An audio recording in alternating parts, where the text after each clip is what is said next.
السلام علیکم ناظرین، میں امید کرتا ہوں آپ سب خیریت سے ہوں گے۔ اللہ رب العزت کی بارگاہ میں دعا ہے اللہ آپ سب کو سلامت اور محفوظ رکھے۔ تو ناظرین، وقت کو ضائع کیے بغیر میں اپنی بات شروع کرتا ہوں۔ آج میں الحمدللہ اللہ تعالیٰ کے فضل و کرم سے جس موضوع پر بات کرنے والا ہوں وہ موضوع یہ ہے کہ حضرت پیر سید میر علی شاہ صاحب رحمۃ اللہ تعالیٰ علیہ آپ کے کچھ کمالات ذکر کرنے ہیں۔ ناظرین، حضرت پیر سید میر علی شاہ صاحب رحمۃ اللہ علیہ آپ ان بزرگوں میں سے تھے جن کو اللہ کا قرب حاصل تھا۔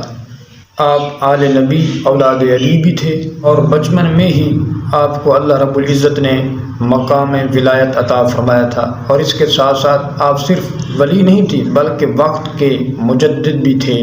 اللہ رب العزت نے آپ کو بہت وسیع علم عطا فرمایا تھا، جیسا کہ ہمیں آپ کی تصنیفات سے یہ پتہ چلتا ہے کہ آپ واقعی وقت کے ایک مجدد تھے، اور اس کے ساتھ ساتھ قادیانیت کو شکست دینے والے بھی آپ تھے، یعنی کہ ختم نبوت کے تحفظ میں آپ کا نام سب سے پہلے تھا۔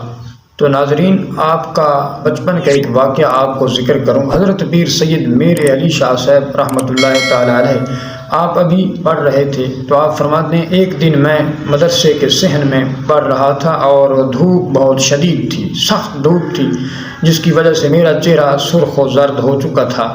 آپ فرماتے ہیں کہ میرے استاد محترم نے مجھے جب دیکھا کہ میں سخت دھوپ پر پڑھ رہا تھا، چہرہ سرخ تھا، تو میرے استاد محترم میرے پاس آئے اور مجھ سے پوچھنے لگے کہ اے مہر علی، کیا کوئی پریشانی کی وجہ ہے کہ آپ کا چہرہ سرخ ہو چکا ہے اور آپ اتنی شدید دھوپ پہ پڑھ رہے ہیں؟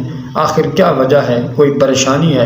تو حضرت پیر سید میر علی شاہ صاحب رحمۃ اللہ علیہ آپ فرماتے ہیں میں نے اپنے استاد مکرم کو عرض کی، اے میرے استاد محترم، مجھے کوئی پریشانی نہیں ہے، بس میں کتاب پڑھ رہا تھا اور میں اس کتاب میں اتنا مشغول تھا کہ مجھے دھوپ کی پرواہ بھی نہیں رہی، اس وجہ سے میرا چہرہ سرخ ہو چکا ہے۔ یعنی کہ آپ کو علم حاصل کرنے کا اتنا بڑا شوق تھا کہ آپ نے کتاب پڑھتے وقت دھوپ کی پرواہ بھی نہ رکھی۔ تو ناظرین، آگے سنیے، بات بڑی دلچسپ ہے۔ حضرت پیر سید میر علی شاہ صاحب رحمۃ اللہ علیہ آپ فرماتے ہیں میرے استاد مکرم نے اپنے ایک خادم کو بلایا اور اسے فرمایا ایک چھتری لے کر آؤ۔ تو آپ کے استاد مکرم کا خادم گیا اور چھتری لے کر آیا، تو آپ فرماتے ہیں میرے استاد نے چھتری پکڑ کر مجھ پر سایہ کیا۔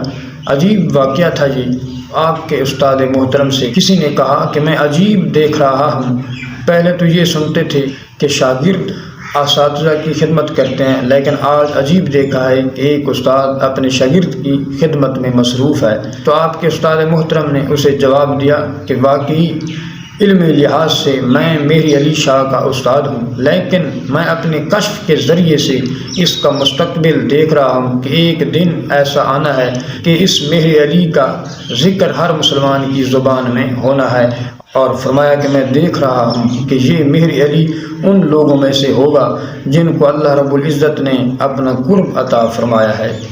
تو ناظرین، آج دیکھ رہے ہیں کہ بچہ بچہ آپ کے نام سے واقف ہے کہ پیر سید میر علی شاہ صاحب رحمۃ اللہ تعالیٰ علیہ تاجدار گورلا آپ کا کیا مقام ہے اور آپ کی کیا شان و شوکت ہے۔ اور آپ جب اپنا مرشد تلاش کرنے لگے تو آپ نے سوچا ایسی شخصیت کو اپنا مرشد بناؤں گا کہ جس میں 3 باتیں پائی گئی ہوں۔ آپ فرماتے ہیں پہلی بات یہ کہ جب میں اس سے ملاقات کروں تو وہ مغرب کی طرف سے آ رہے ہوں، اور دوسری بات یہ کہ وہ خوبصورت بھی ہوں، اور تیسری شرط یہ کہ جب میری ان سے ملاقات ہو تو وہ تحفے کے طور پر مجھے گلاب کا پھول دیں۔ تو یہ 3 باتیں ذہن میں رکھ کر حضرت پیر میر علی شاہ صاحب رحمۃ اللہ تعالیٰ علیہ آپ نکلے اپنا مرشد تلاش کرنے کے لیے۔ تو آپ آستانِ عالیہ سیال شریف پر تشریف لائے اور وہاں لوگوں سے پوچھا کہ حضرت خواجہ پیر شمس الدین سیالوی رحمۃ اللہ علیہ اس وقت کہاں ہیں؟ تو لوگوں نے کہا آپ تو قبرستان میں گئے ہوئے ہیں۔ تو حضرت پیر سید میر علی شاہ صاحب رحمۃ اللہ علیہ آپ قبرستان کی طرف جا رہے تھے، تو آپ جب قبرستان کے قریب پہنچے تو خواجہ صاحب قبرستان سے واپس آ رہے تھے۔ آپ نے دیکھا کہ وہ مغرب کی طرف سے آ رہے تھے، تو آپ نے ذہن میں رکھ لیا کہ پہلی بات تو پوری ہو گئی کہ وہ مغرب کی طرف سے آ رہے ہیں۔ اور جب آپ کی ان سے ملاقات ہوئی تو آپ نے دیکھا کہ آپ بہت ہی خوبصورت تھے۔ پھر آپ نے سوچا کہ دوسری بات بھی پوری ہو گئی کہ آپ بہت خوبصورت ہیں۔ حضرت خواجہ صاحب آپ کو اپنے ساتھ لے کر گئے تو اپنے مسند پر جب آپ کو اپنے ساتھ بٹھایا تو حضرت خواجہ صاحب کی گود میں ایک گلاب کا پھول تھا جو آپ نے اٹھایا اور حضرت پیر سید مہری علی شاہ صاحب رحمۃ اللہ علیہ آپ کو دیا، فرمایا اے مہری علی یہ آپ کے لیے ہے۔ تو آپ نے سوچا کہ میری تیسری شرط بھی پوری ہو گئی کہ میں نے سوچا تھا کہ وہ مرشد ہو جو مجھے گلاب کا پھول بھی دے، تو انہوں نے گلاب کا پھول بھی دیا۔ تو حضرت پیر سید مہری علی شاہ صاحب رحمۃ اللہ علیہ آپ نے ان کو اپنا مرشد بنایا اور ان کے دست بیعت ہوئے۔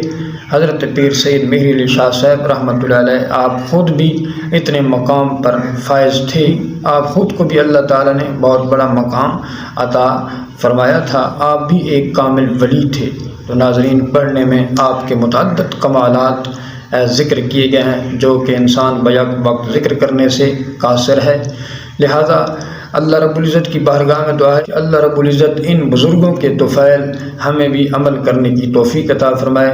تو ناظرین، اب مجھے دیجیے اجازت، اللہ رب العزت کی بارگاہ میں دعا ہے کہ اللہ رب العزت آپ سب کو سلامت رکھے، آمین ثم آمین۔ انشاءاللہ ملاقات ہوگی نیکسٹ ویڈیو میں، اللہ حامی و ناصر ہو۔